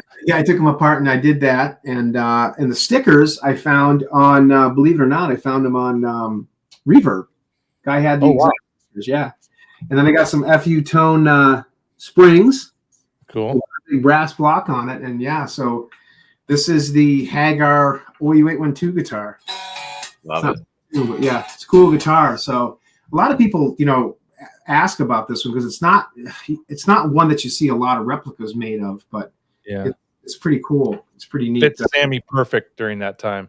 Yeah, it did. Yeah. Because he had a black one and a red one, right? He had a black one and a red one, yeah. And in 1990, when Ed went to Music Man, on the black one, he cut the headstock in half and put 2 tuners down on the bottom to make it look like a Music Man. That's what I was just going to ask you. What was the black one? Like, I always wondered that. Yeah. Headstock, like chopped. Like, yeah. Yeah, he was still using the Kramers, but because Ed was with Music Man, I don't know why Sammy felt he had to do that. But, back in those days, those guys were so tight. Like, oh, we'll make this look like a Music Man. Sure. Yeah, we'll show them. Yeah, right. Yeah. The whole demise of Kramer was kind of a weird, thing. Yeah, to think that they were like closed for a couple years too, right? Yeah. Because there's so much stuff out there. The whole Berardi interviews and, they're great. Well, the Kramer interview with Ed and Dennis Berardi, they put another longer version out recently, and it's got more. They added more to it, where Dennis is talking more about how when he met, I think it was Floyd on the plane, and then went to 5150. So they put out kind of a more extended version of that, which is kind of cool. I mean, Ed was just totally like gone. Yeah, his hand making all these nasty jokes and stuff. Oh yeah, dude. Paraplegics. Yeah. Did you ever play with Clapton? I'm not really into AIDS, so never like to play with them. But, yeah, it's funny. Yeah, there's a whole bunch of stuff. Yeah. You can see why they, I'm not necessarily saying the band should put all that stuff out, but. Through the power of YouTube, we can enjoy every bit of it, Hilarious. Yeah, it's pretty neat. Jimmy, do you want to show your original Music Man? Yeah, it's a good one. Jimmy's got an original Ernie Ball Amber Music Man.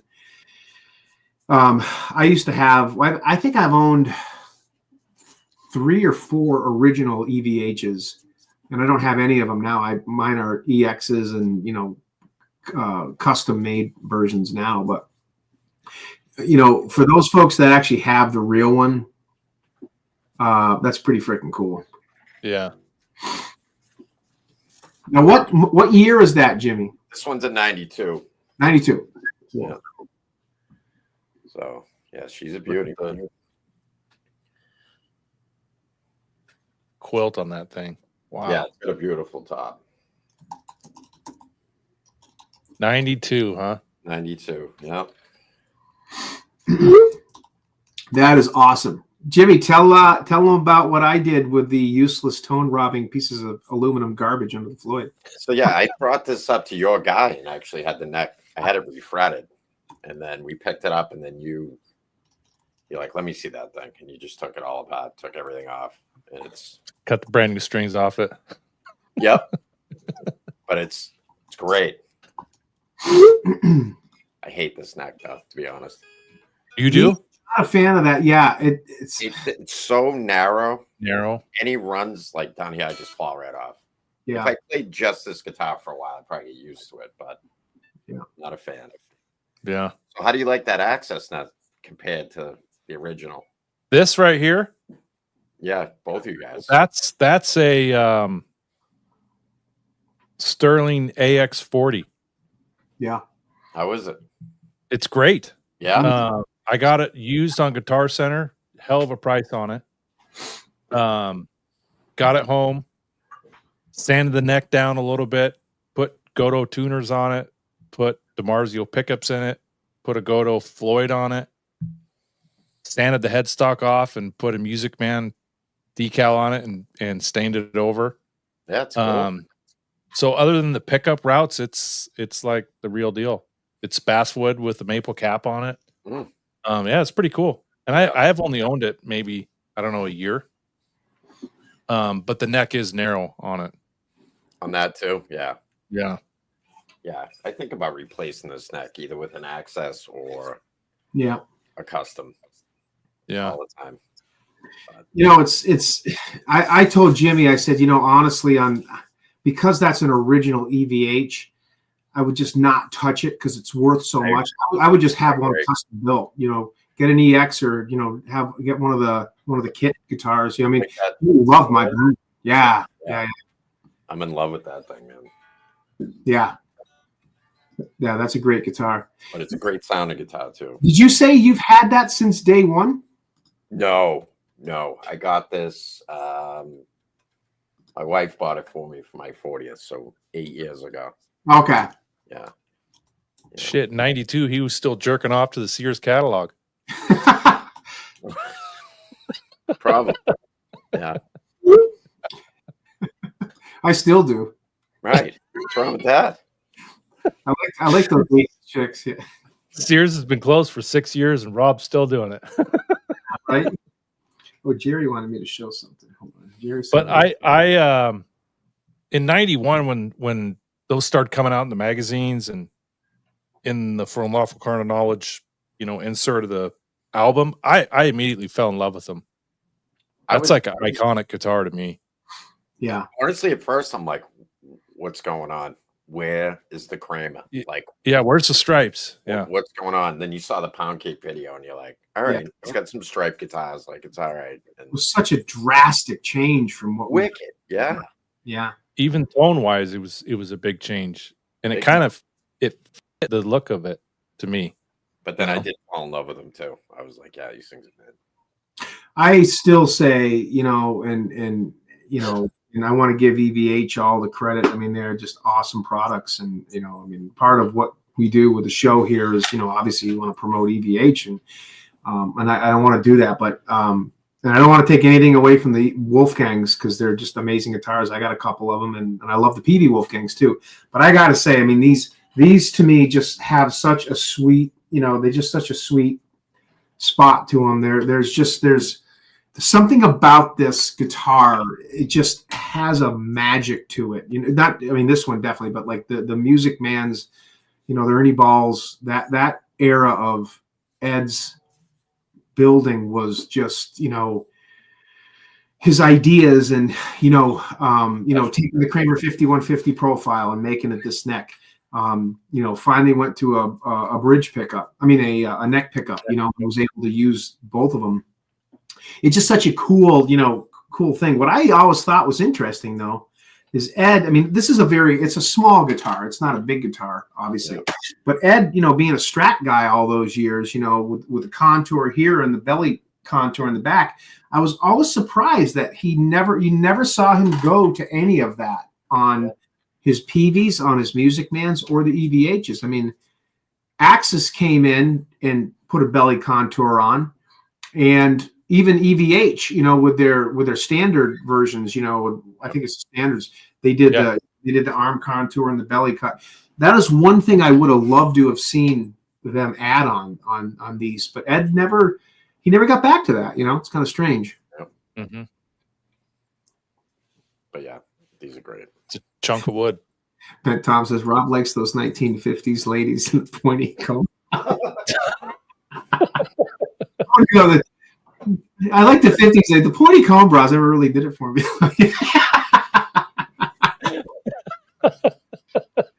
I'll show this one real quick, though. This is the Jerry Leica special. This one is this is my absolute. This is my dream music, man. I've been waiting for one of these for my whole guitar career, and this is exactly it. It is a total prototype, custom build. Quilt on it is amazing. It's got, I don't know if you guys can see, but it's got the route underneath the Floyd. Yeah, you can kind of tell. Oh yeah. It's got the flathead screws, the the Gatto bridge. Does the original have flathead screws? Yeah. I got to change it. Yeah. On it. Change it. You can get them from that place, you know. I have them. It's got the hot dog route in the back, and even the toggle switch route is a different shape. It's more circular. And the theory behind the hot dog route, was I never thought we'd say hot dog 7 times tonight. Yeah, I know.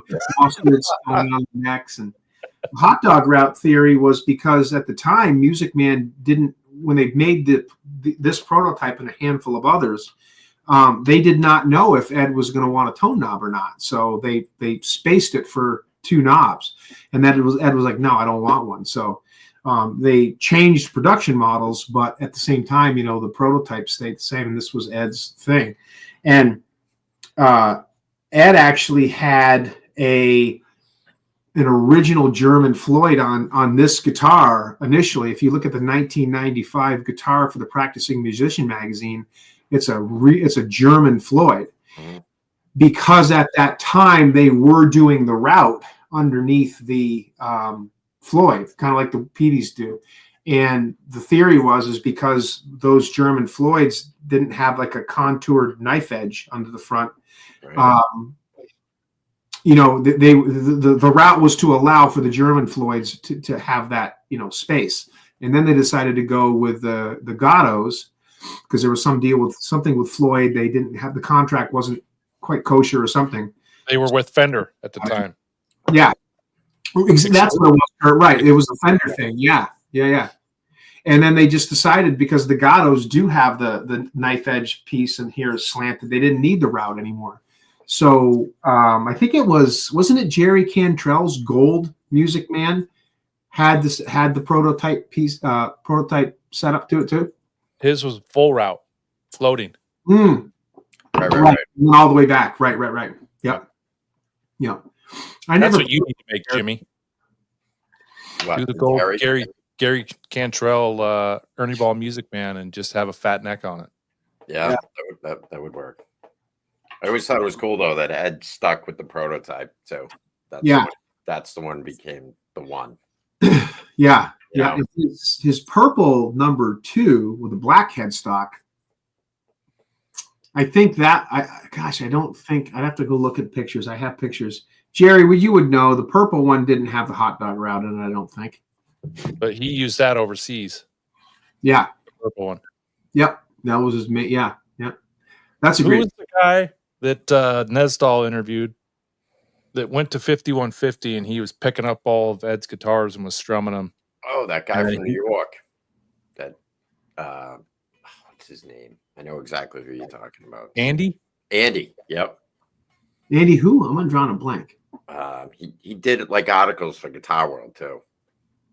Oh, I remember. I don't remember his name, but I remember Dave talking about it. Yeah. He's the guy that Dave said the same thing. He said, "You just hit a chord. It's going to be sour because it's out, dude. You just hit a chord on Ed's number 1 Music Man, and it was like, whoa, that thing is magic." Yeah, right here. Jerry's got it. So cool to hear. Alador. Andy Alador. That's right. Yep, that's it. So Jerry. He said he was waiting for Ed. Ed was in the other room with doing another interview, and Matt Bruck and him were in the studio, and he started picking up all of his guitars and strumming it, and then he grabbed the amber and strummed it, and it just like came alive in his hands. He said, and he's like, "What's up with this one?" And he goes, "That's the one he used on the last 2 albums." Yeah, it's awesome. Which is crazy. That gives me goosebumps. Yeah, telling the story. Yeah. What's the yours, Jimmy? This purple one. There's another one of my old ones. Yeah, broken string too. Is that the grape guitar? It's a grape guitar. That is the grape guitar. Yeah. The Grimace. This thing plays great. Great. The Grimace guitar. Yeah. Rob modded this thing too. I did. Yeah. I put a separate. I put a different neck plate on it. Yeah. Because it's got like that PV type bolt on in the back. Yeah. What's the deal? With the ferrules or whatever? We think it's like a Greco or something. We think that's a Greco. Okay. From Scott Smith about 6 years ago. But I mean, it's got all the typical Music Man hallmarks, you know.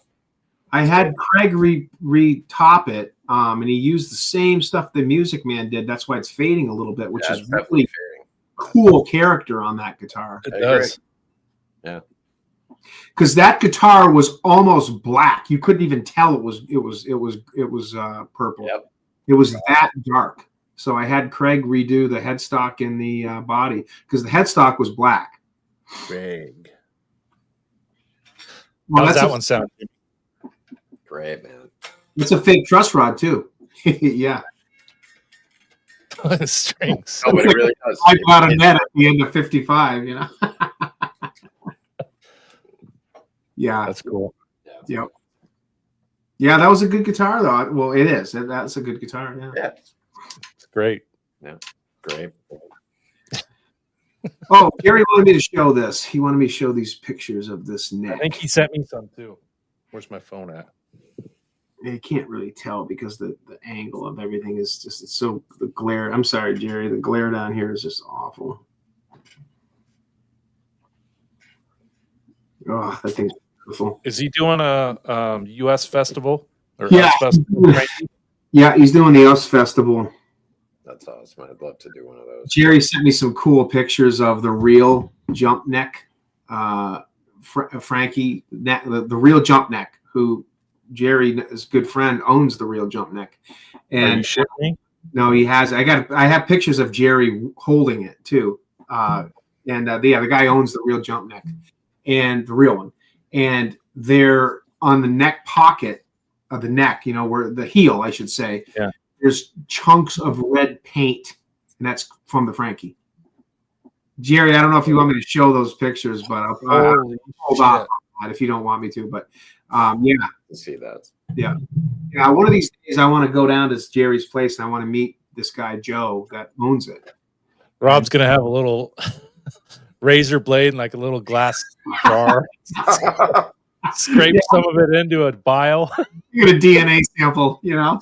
I'll be back. I'm gonna take this. What's that red paint on my neck? Well, Rob stole it. Yeah. Take the razor blade. I got real Frankie paint, you know.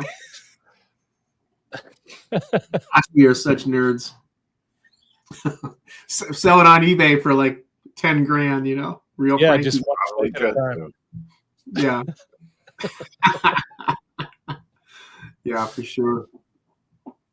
That's good stuff, though. It's fun to geek out on this stuff. It really is. Sure Let me ask you guys this: what's the next project for you, Kurt? What's your next guitar going to be like on your wish list if you were going to buy, build, or you know? I'd like to get a PV Wolfgang. Kind of even out my selection that I have. I'm getting ready to change this standard Wolfgang. I'm going to change it all out to chrome hardware. Nice. Chrome Floyd, chrome nut, and then Pearloid tuners. And I'm actually thinking about, and Rob, you tell me if I'm crazy, of drilling out the nut to attach it from the back. Floyd nut, yeah. Yeah. Floyd nut. The standards, they're top mounted. They are, yeah. So I think I'm going to try it. I hope I don't ruin it. But it seems like it's pretty easy. Have you ever done them before? I have never done it myself. You're talking about not a rear. You're talking make it a rear mount. Yeah. So I've never done it, but Dave Nesdahl had Paul Unkert take 2 of his PD Wolfgangs and do that. One of them is the green special, the sustainer one that we have. That is a Paul Unkert special. I mean, you can't even tell. I mean, it's you know, and the theory behind it is like, people are like, why would anybody even do that? Who cares? Well, you know, it's not just a we're geeking out to do what Ed's did. Ed did that on a bunch of his PVs because it's a much more secure, it's a much more stable, secure setup. Yeah. setup for the nut versus, you know, 2 little screws going down to the top. You know, I mean, it's nothing that I would ever, you know, personally do, but I mean, yeah, I mean, Ed did that on a bunch of his Thanks PVs. for the encouragement. Well, I would be nervous doing that, definitely. I'll go show you the guitar. Hold on. We'll get it. You would be? Yeah. But if you don't really know what you're doing, you could mess it up pretty bad. Yeah, and I'm pretty handy, you know. All my shit I set up myself and no, I think it's great that you want to do it yourself. Wire myself. So I think I can figure it out. Yeah. But I love the neck on that thing. Dude, I love mine. I can't believe how good they are. Yeah. I really can. When I got that white one, I was like, wow. You know? And in fact, Rob was talking about the stickers. Mine has the cream bobbin stickers on it. Nice. So those are just black Wolfgang humbuckers, and I just put the sticker on. Yeah. Oh, really? Yeah. Yeah. This is my deluxe I love that thing. special with the sustainer. This thing is awesome. A lot of custom build. This particular USA special in the flame green is so hard to find. Yep. They really are. And of course, I put the big honking freaking thing on there, which is like sacrilegious to some people, but you had to make it like Ed's. We are gotta be accurate. Yeah. But anyways, yeah. Rob posts a picture of that guitar, and people are like, "What is that thing?" Every time. Yeah, all the time. Right? What's the bar? No one knows. It's a weapon. It is the most ungodly, horrible looking thing. And it was nothing more than Ed in his worst times idea. You know, well, actually, I shouldn't say that, because in '98, Ed did it, but it was a microphone stick, you know, right. from microphone, the antenna microphone. Yeah. Do that 50 times, please. But it's so funny. People see that, you know, people that aren't big Van Halen, be, what the frick is that thing? You know, like, it's like, what do you do with that? It's for my bird. He perches up on it when I play. Somebody's rib cage on stage with that thing, you know what I mean? But yeah. But anyways, they did. Yeah, Paul did this. He did the mod on this one, and, you know, put the rear loaded one in there. So it's pretty cool. You know, Kurt, if you're handy, it's not that freaking hard. I would just go really, really easy, and I would take another neck, you know, and make sure you get the spacings right. You would have, and you also want to make sure that you countersink, you know, the holes. Yes, the back, right. Yeah. I would just take the nut that you're going to use. You know, if it's me, I'd fill in the other 2 holes. So in case when you're drilling that, you know, if it hit those, you know, if you fill it in, it's not going to matter. Yeah. You don't want to jumping to that old hole. Yeah. I would put the new nut on, and I'd take a Sharpie marker and, you know, mark them and space it out right. And I, you know, if you go easy, actually, Robbie Stingle's done it before. Actually, he's got a thing right here. Robbie Stingle says countersink to a pilot hole first before going through the final size. Yeah. Robbie actually did a video, I think, on that. Jerry's got a special tool that he uses for his. Oh, really? I didn't even know Jerry did that. Send it my way, Jerry, when I'll use it twice, and then I'll send it back. Yeah. But yeah, it's fun stuff though. That's kind of neat. That would be kind of a cool project, Kurt. It's not something that a lot of people do on those guitars. So yeah, because the neck, Jimmy and I were talking when you went to go get your green PV. The necks on those standards, that roasted maple neck, the profile, like, it's great.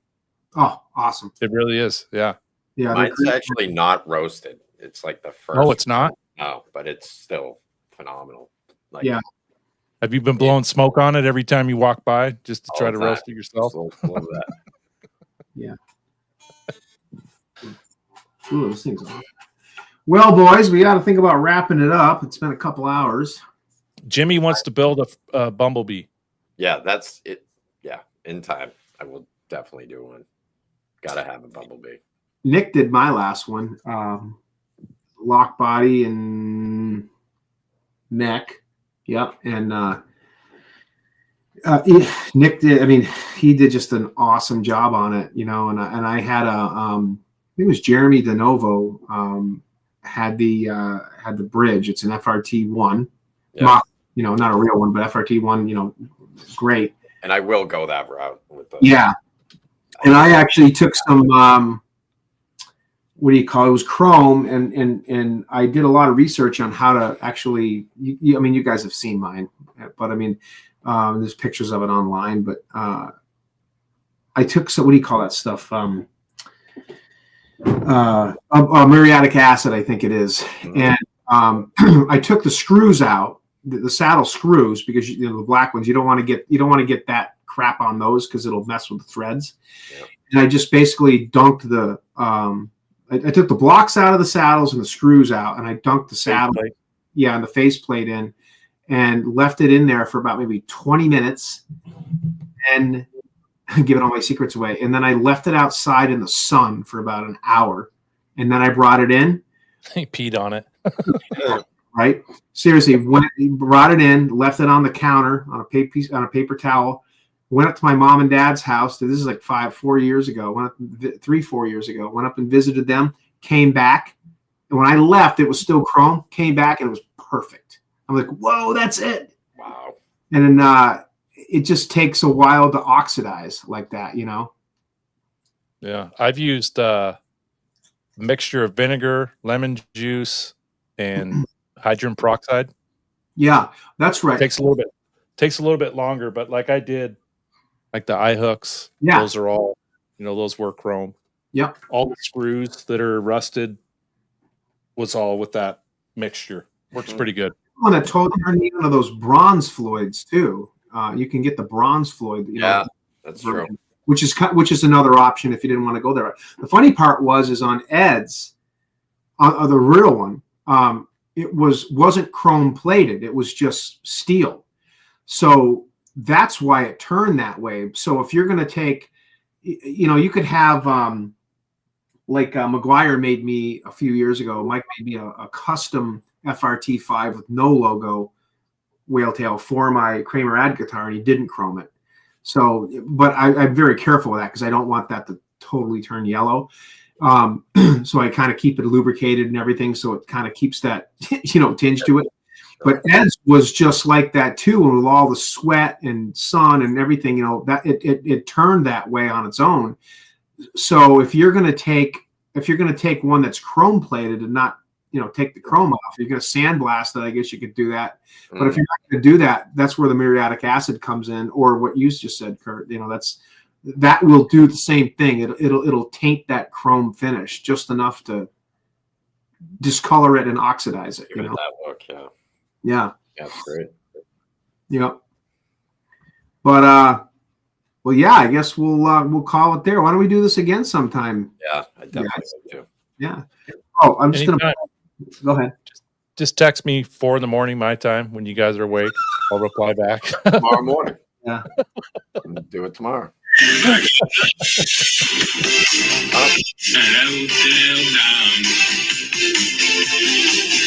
got up,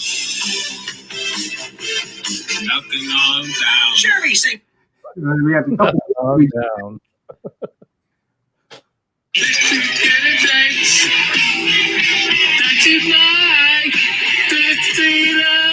We had a good time, didn't we, James? Dude, I can't believe it.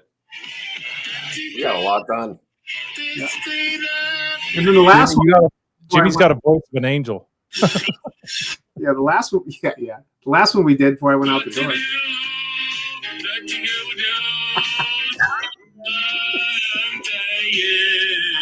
Oh my God. Oh, Rob.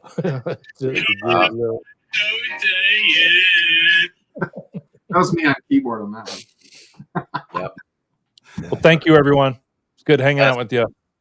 Yes. Thank you. Yeah. Thanks, everybody, for jumping on. We'll do more of these. We just wanted to get on, the three of us tonight, and kind of catch up and it's been great. Show a few guitars and geek out a little bit. And we really thank everybody for joining us.